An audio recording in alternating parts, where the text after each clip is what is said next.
Kanal Eksplozija vam prikazuje.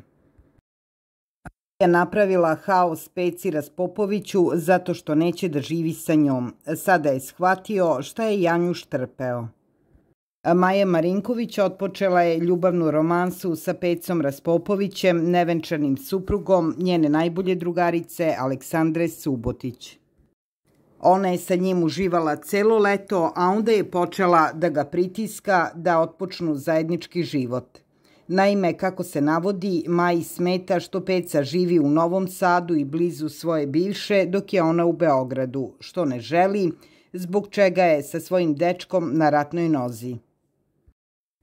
Peca je sada osetio na svojoj koži šta znači kada Maja poludi od besa, ljubomore i zna kako se svađa.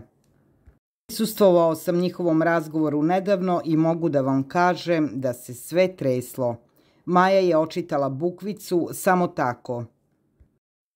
Drug Peca ne želi da živi sa njom, bar je za sad takva situacija, a ona insistira da budu non stop zajedno. Smeta joj što funkcionišu na dve lokacije. Raspopović je uglavnom u Novom Sadu i retko kada dolazi u Beograd, dok je Maja ovde u prestonici sa svojim tatom Radomirom. Otac ima zadatak da drži Maju na oku. Ja vama ne mogu da objasnim kako su sevale varnice. Maja je vikala na sav glas, a on je sklonio telefon od uha da mu ne probije bubnu opnu. Sada je shvatio kako je bilo Marku Janjušu u realitiju kada Maja izgubi kontrolu.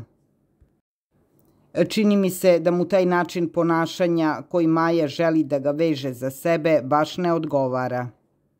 On je Aleksandru doveo u red, a kako će sa Majom to ne znam.